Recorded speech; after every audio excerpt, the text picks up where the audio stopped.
걸쳐서 두 번에 나누어서 이렇게 실려 있다, 그런 말씀을 여러 차례 드렸습니다. 그 첫 창조 이야기에 등장하는 사람의 창조 기사입니다. 1장 26절 27절에 이렇게 되어 있죠.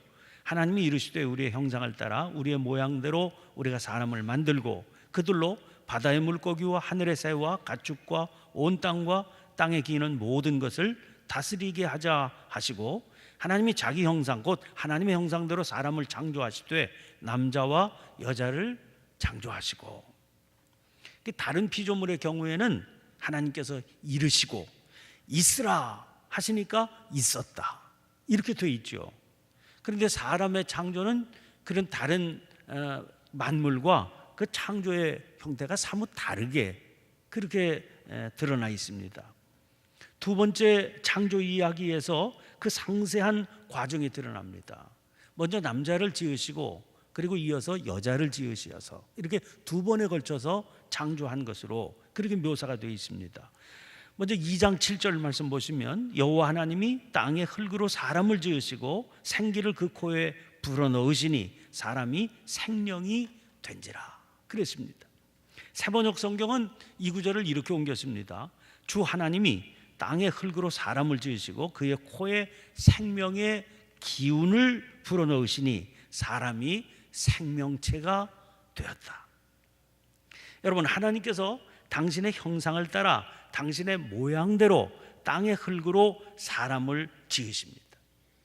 흙으로 사람을 지으셨다. 그러니까 연상되는 장면이 도자기 장인, 도공이죠. 도공이 도자기를 빚는 그런 그림이 연상되지 않으십니까? 그런데 그 도공이 그 도자기를 빚을 때요, 자기가 할 수 있는 최상의 기량을 발휘해서 흙으로 정성을 다해서 도자기를 빚어냅니다. 그렇게 빚어낸 작품이 되는 도자기가 앞에 있죠. 그 도자기는 단순한 그릇이 아닌 겁니다.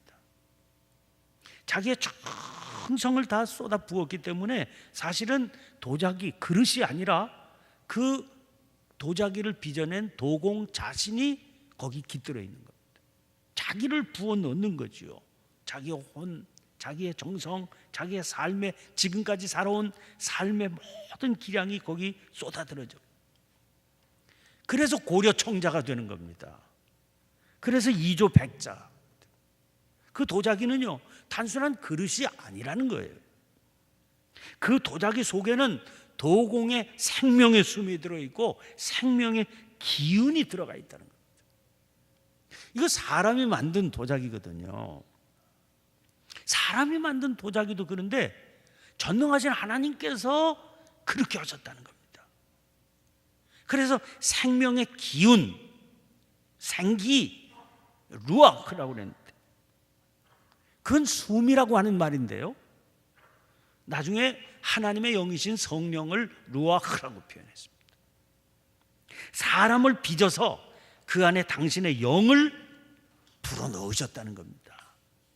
그것으로 인해서 사람은 생명체가 되었다는 겁니다. 이게 결국 하나님의 형상이라는 말 아닙니까? 하나님의 모양 아닙니까? 사람은 천지를 지으신 하나님께서 당신 자신을 부어 넣으신 최고의 작품이다, 그런 말씀이에요. 여기서 중요한 건 흙과 흙을 빚어서 만드셨는데 흙과 생기는 분리될 수 없게 되어 있는 겁니다. 이제 들어가면 분리가 될 수 없어요. 흙 속에 생기가 배어들어서 이게 하나가 되는 겁니다. 그래야 이게 제대로 된 작품이 되겠죠. 그런 의미에서 기독교 신앙이라고 하는 것은 육과 영을 분리해서 영은 거룩하고 육은 무시한다, 이런 극단적인 이원론을 배격합니다. 그래서 초대교회 때 영지주의를 그렇게 막으려고 했던 겁니다. 그건 잘못된 신앙이죠. 그런데 그러면서도 또 오해하지 말아야 될 것 한 가지가 있어요. 앞에서 제가 이 도자기는 그릇이 아니라 도공 자신이다, 그렇게 말하기는 했지만 그 말은 도자기가 곧 도공이 된다, 그 말과는 다른 겁니다. 도자기는 자기를 빚어낸 도공 자신을 드러내는 도구일 뿐이죠. 초월적이고 전능하신 하나님께서 당신의 생기를 우리 안에 불어넣으셨습니다. 그 불어넣으신 생기, 그분의 숨, 그게 아주 조금 들어왔다 할지라도 그건 우리에게 속속들이 들어차 있는 겁니다.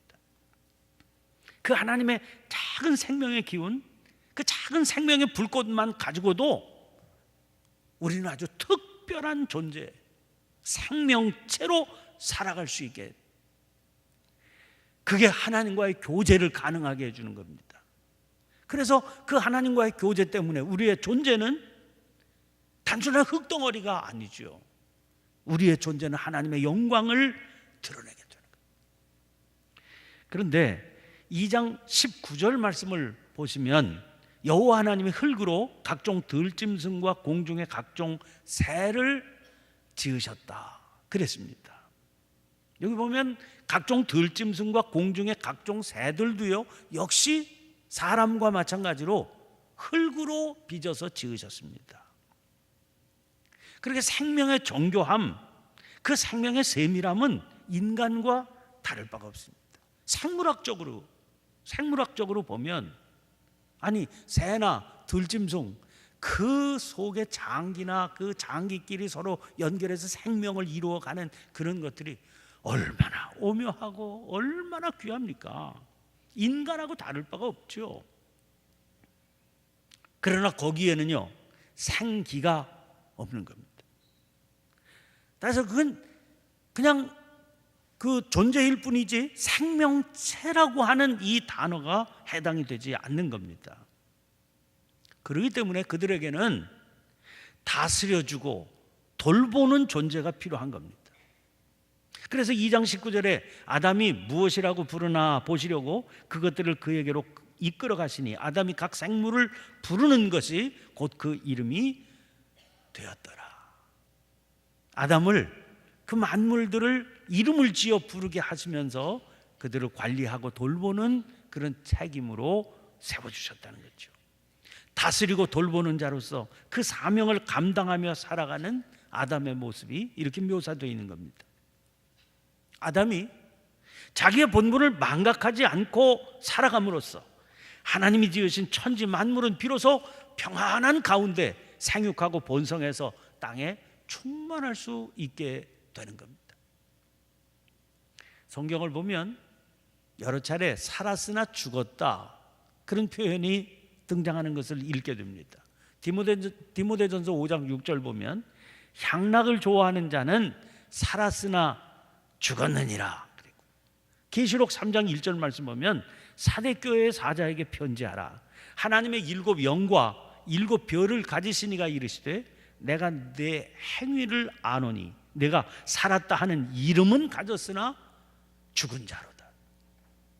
그러면 성경에서 살았으나 죽은 자다, 살았으나 죽었다, 이 표현이 이렇게 등장하는데 이건 무슨 말씀이겠습니까?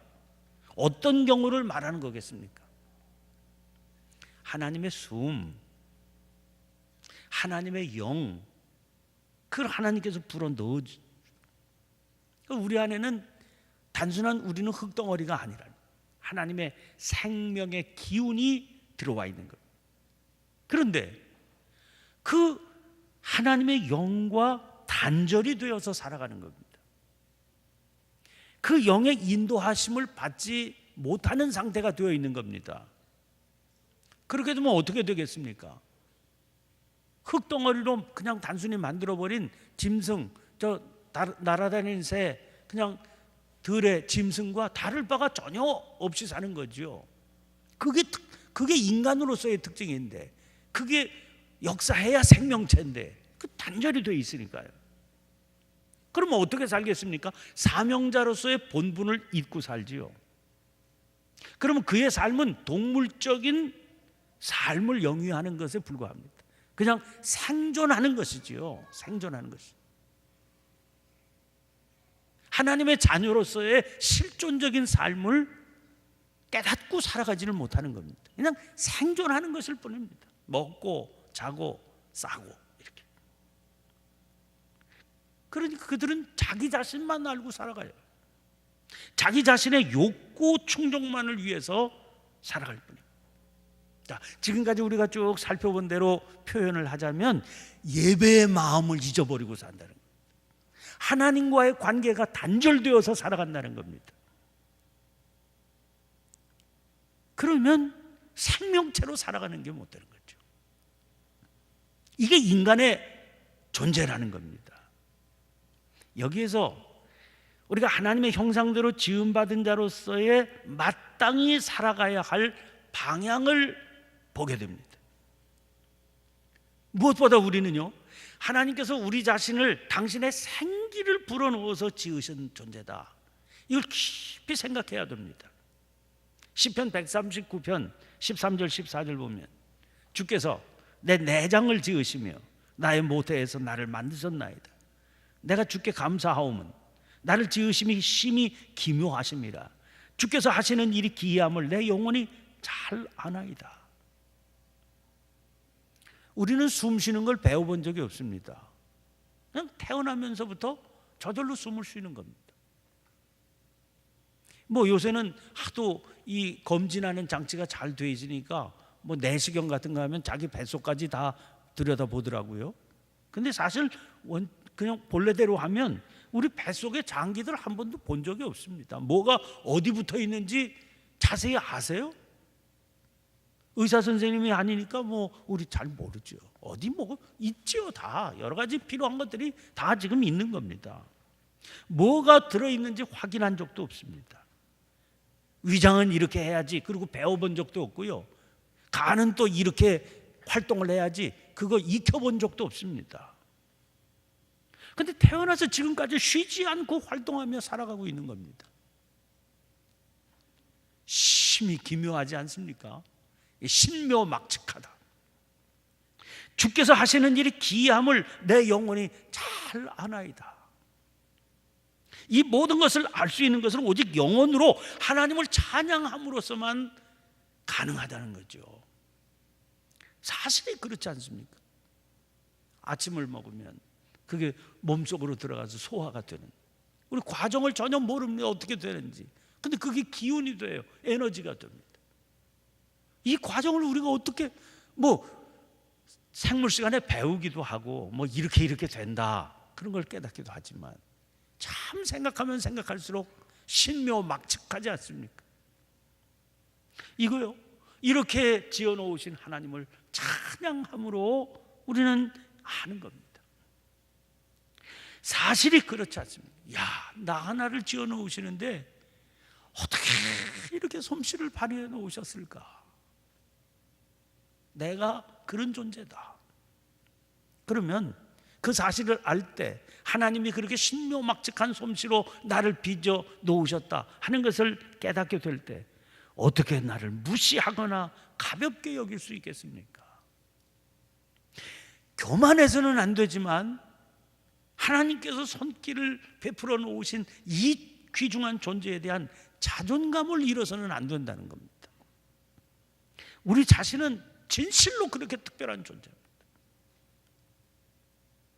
이 존재라고 하는 것을 확실히 믿게 되면요, 그러면 자기 자신에 대해서 시선이 달라질 뿐만 아니라 이웃과의 관계에 있어서도 달라지게 됩니다. 자신과의 관계는 어떻게 달라지겠습니까?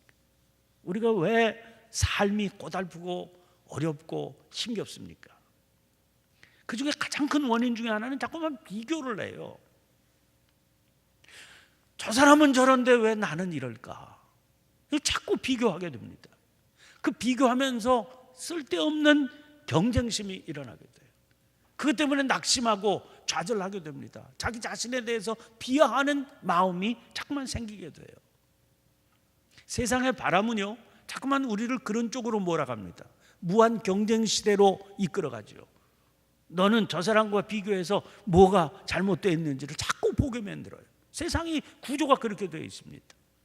그건 세상의 바람이고요. 하나님은 그렇게 말씀하지 않으세요. 너는 세상에 하나밖에 없는 존재라는 거예요. 내가 너를 이렇게 빚었다는 거예요. 쫙 손의 솜씨로 빚어서 생명의 기운, 내 자신을 너한테 불어넣어 주셨다는 겁니다. 여러분, 우리 속에 깃들어 있는 하나님의 숨을 기억하고 살아야 돼요. 내 속에 하나님의 생명이 들어있다. 그러니 좌절할 이유가 뭐 있습니까? 하나님께서 나를 이렇게 지어 놓으신 건데, 최선의 작품으로 하나밖에 없는, 기계로 찍어낸 게 아닙니다. 하나님이 손수 빚어 놓으신 겁니다. 다른 이들과의 시선은 어떻게 달라지게 될까요? 인종차별, 피부의 색깔이 다르다는 이유로 사람을 업수히 여기거나 또 높이 여기는 이런 차별적인 시선이 사라지게 됩니다. 다 하나님께서 이루어 놓으신 거예요. 다 하나님께서 빚어 놓으시고 다 하나님께서 생명의 기운을 불어 넣으신 겁니다. 계급 차별, 연령에 의해서 노인들을 차별하는 일, 이런 거, 계층 간의 차별, 이거 하나님 앞에 합당치 않은 모습인 걸 절대로 깨닫게 됩니다. 하나님이 하나씩 하나씩 당신 자신을 불어넣어서 창조해내신 존재 아닙니까? 어떻게 우리가 우리들의 의식을 가지고 이걸 낫다 못하다 이렇게 차별하고. 그래서 우리는 더욱더 이웃을 존중하고 사랑하게 될 겁니다. 이걸 가르쳐 주신 게 예수님의 마음 아닙니까? 지극히 작은 자 하나를 나를 대한 것처럼 해라. 그건 그냥 단순한 수사가 아닙니다. 왜요? 나를 대한 것처럼 해라는 말이 무슨 말입니까? 하나님께서 당신 자신을 불어넣으신 작품 아닙니까? 어떻게 그걸 사람이 차별할 수 있고 사람의 시선으로 계산을 해서 그래서 대우를 할 수 있느냐? 그게 아닙니다. 성경의 정신은 그런 게 아니라는 겁니다. 자, 그런데 이제 돕는 배필에 대한 두 번째, 이제 남자와 여자 두 번에 걸쳐서 창조가 되는데, 이 두 번의 창조, 18절부터 22절에 그 여자의 창조가 나오지요. 그 구조를 먼저 그 구조를 주목해 보아야 됩니다. 흐름이 어떻게 되어 있는지. 주님께서 먼저 말씀하세요. 혼자 사는 게 좋지 않다. 그래서 돕는 배필을 짓겠다. 18절에 그렇게 말씀하시잖아요. 그리고 바로 여자를 창조하는 작업으로 들어가지 않으십니다. 돕는 배필을 지으리라 그렇게 말씀하시고요. 그 이후에 무슨 장면이 등장하는 거 아니? 들짐승과 각종 새를 지으시고 아담에게 그들의 이름을 짓게 하시지요. 아담이 이름을 지어준 들짐승, 새들은 이름을 지어준 존재이기 때문에 돕는 배필이 될 수가 없다는 거예요. 그건 관리하고 돌보아야 할 대상이지 자기가 도움을 받을 돕는 배필이 될 수가 없는 겁니다. 근데 하나님께서 말씀하셨잖아요. 혼자 있는 게 좋지 않다. 돕는 배필을 짓겠다. 그런데 들짐승과 새들은 큰 돕는 배필이 될 수가 없다. 그런데 이름을 지어준다는 것은 관리하고 돌본다, 사명을 감당한다, 그 말인데, 이 아담에게 맡겨진 사명을 감당하기 위해서는 반드시 돕는 자가 필요하다. 그 사명을 맡아서 수행하는 그런 과정을 통해서 다시 한번 여실히 드러나게 된다는 겁니다. 그래서 이제 드디어 여자를 만드시는 장면이 등장하는데, 아담보다도 훨씬 상세하게 그 과정이 소개가 되고 있어요. 아담은 흙을 빚어서 당신의 그 생기를 불어넣어 생명체가 되게 했다 그러셨는데, 여기는 아주 상세하게 표현돼요. 먼저 아담을 깊이 잠들게 하십니다. 타르테마라고 하는 말인데, 이건 아주 죽음 속으로 들어간 상태입니다. 요새로 따지면 전신 마취보다 더 심한 그런 상태로 들어가게 하셔요. 그 다음에 갈빗대 하나를 취해서 여자를 만드셨습니다. 이 만드셨다 하는 말이 바나라고 하는 말을 썼는데, 이 바나라고 하는 것은 아주 특별한 건물 있잖아요. 성전을 지을 때 하나님께서 회막을 지을 때도요, 얼마나 상세하게 그 설계도를 말씀해 주세요. 상세하게 그대로 지어라 이렇게 말씀하시잖아요. 바로 그런 식으로 짓는 것을 바나라, 상세한 설계도에 따라서 아주 정교하게 지으십니다.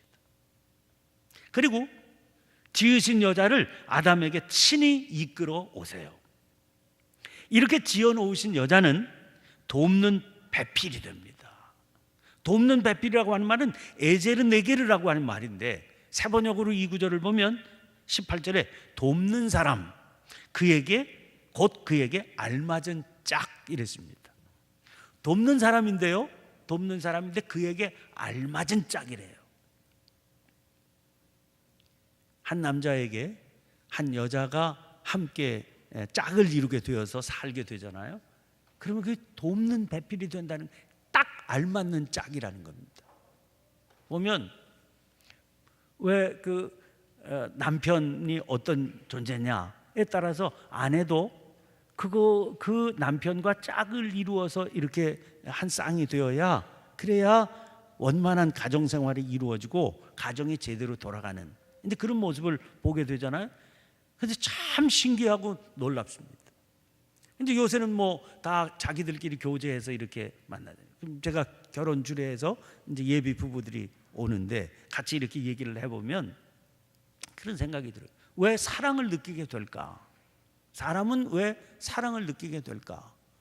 옛말에, 아니 그 짝을 이루는 게 왜 사람이 그 사랑을, 매력을 느껴야 사랑을 느끼게 되잖아요. 그 상대에게 대해서 왜 매력을 느끼게 될까? 그걸 얘기를 하면서 제가 얘기를 합니다. 당신들이 사랑을 해서 매력을 느끼게 된 건 이유가 있다. 모든 사람들이 다, 모든 남자가 모든 여자에게 다 그런 마음을 느끼게 되는 건 아니잖아요. 어떤 여자를 만날 때, 어떤 남자를 만날 때 갑자기 마음속에 불같은 정념, 사랑이라고 하는 마음이 일어나게 됩니다. 특별한 그 사람을 만날 때 그렇게 되는 거예요. 그 왜 그럴까? 제가 설명을 해요. 당신에게 없는 걸 저 사람에게 발견했을 때 그때 사랑이 일어나는 거다. 자기에게 없는 걸 상대방에게 발견하게 될 때 사랑의 감정이 솟는 겁니다. 그래서 짝이 되는 거예요. 그래서 맞게 되는 거예요. 그래서 서로 부족한 걸 채워가면서 살게 돼 있는 거거든요. 이게 돕는 배필이에요. 에제르 네게. 여러분, 근데 도움이라고 하는 단어가요, 구약 성경을 쭉 보면 그 돕는다, 도움이다, 이런 단어가 하나님, 여호와 하나님을 표현하는 단어로 등장하는 게 17번이 있습니다. 그러니까 성경을 읽을 때 도움이다 그러면, 그냥 도움 그러면 이스라엘 사람들은 하나님을 떠올려요. 도움. 또 17차례 도움이라고 하는 말이 등장하고 3차례는 어떤 경우로 등장하는 거니? 군사적인 원조. 뭐 아수르의 공격을 당하니까 애굽에 도움을 요청한다. 그럴 때 그 도움이라고 하는, 원조를 받는다, 군사력으로. 그게 그 도움이라고 하는 말입니다. 여러분, 압도적으로 하나님을 연상하게 되죠. 근데 아담에게 하와는 하나님의 도우심 같은 존재라는 겁니다. 거기다가 알맞은 도움이라고 그랬어요. 돕는 배필이라는 게 알맞은 도움, 알맞은 도움. 알맞다는 무엇을 전제하는 말이겠습니까? 본문의 구조로 볼 때 당신께서 아담에게 맡기신 사명 아닙니까? 이 사명을 감당하는 일에 아담에게 있어서 하와는 딱 알맞는 존재. 그래서 함께 있어야 이 사명을 감당할 수가 있게 된다는 거죠. 하나님께서는 이 일을 위해서 지으신 여자를 직접 아담에게로 이끌어 오세요. 성경이 기록되던 당시의 사회는 굉장히 가부장적인 제도의 사회입니다. 그런 세상에서 하나님은 여자를 남편과 동등한 동반자로 인정해 주세요. 저는 이 기록 자체에도 아주 밑바탕에 철저한 예배의 정신이 있다. 세상에서는 뭐 어쩌다 별별 얘기를 다 하지만, 그러나 하나님께서는 이렇게 천지 만물을 지으신 거다. 그 하나님을 찬양한다. 나는 그 하나님의 뜻대로 살겠습니다. 이런 고백이 큰 밑바탕에 그냥 깔려 있구나 하는 사실을 깨닫습니다. 세상에서는 여자는 하잘것없는 존재다. 남자의 부속물과 같은 존재다. 이렇게 세상에서는 뭐 별별 소리를 하고 우리에게 가르치고 우리 이끌어 가려고 그러지만 우리는 그렇게 고백하는 겁니다. 여자는 하나님께서 지으시고 우리에게 알맞은 도움이 된다. 하나님의 도움과 같은 존재다. 그와 함께 우리에게 맡기신 사명을 감당하는 동역자로서의 존재다. 그래서 세상의 주장 앞에 하나님의 말씀을 고백하고 선포하면서 하나님 앞에 무릎을 꿇는 그런 예배의 마음으로 이 사실을 받게 되는 겁니다. 여러분, 오늘 하나님 말씀을 우리가 마음으로 받고 입술로 고백하고 삶으로 살아가며 순간순간 이 사명을 감당하는 가운데 예배하는 자로 세움받는 저와 여러분의 삶이 되시기를 간절히 축원합니다. 기도하겠습니다. 하나님 아버지, 감사합니다. 어리석고 미련한 저희들은 세상의 가르침, 세상의 소리에 귀를 기울이고 거기 휩쓸려 가는 데가 많이 있습니다. 하나님께서는 그러나 마음을 다하여 하나님의 말씀을 받게 하시고 말씀 속에 담겨 있는 하나님의 마음을 깨닫게 해주셔서 세상의 가르침에 맞서 하나님의 말씀을 선포하고 그 말씀대로 살아가게 하시는 하나님을 찬양하게 하시니 감사합니다. 아버지 하나님 앞에 나와 예배 드릴 때뿐만 아니라 저희들의 모든 일상이 예배가 될 수 있도록 도와주옵소서. 하나님의 가르침, 하나님의 존귀하신 말씀 앞에 무릎을 꿇게 하시고 그 말씀을 통해 저희들의 삶을 이루어가는 은총을 더하여 주옵소서. 하나님께서 남자와 여자를 지으셔서 함께 사명을 감당케 해주시니 감사합니다. 이 세상 천지 만물을 행복하고 아름답게 조화롭게 살아가게 하는 일에 저희들이 귀한 부르심을 받은 줄 압니다. 저희들 때문에 세상이 행복해지는 그런 은혜, 그런 축복을 날마다 더하여 주시옵소서. 오늘 앞으로 수능 시험을 앞두고 시험을 쳐야 되는 수험생들을 위해서 기도할 때 저들이 무엇을 위해서 그 어려운 삶의 고비를 넘어가야 하고 이겨내야 되는가를 깊이 깨닫게 하시고 그 일 때문에 더 열정을 불태워서 시험을 잘 치를 수 있는 주님의 자녀들로 세움받게 해 주시옵소서. 예수님의 이름으로 기도하옵나이다. 아멘.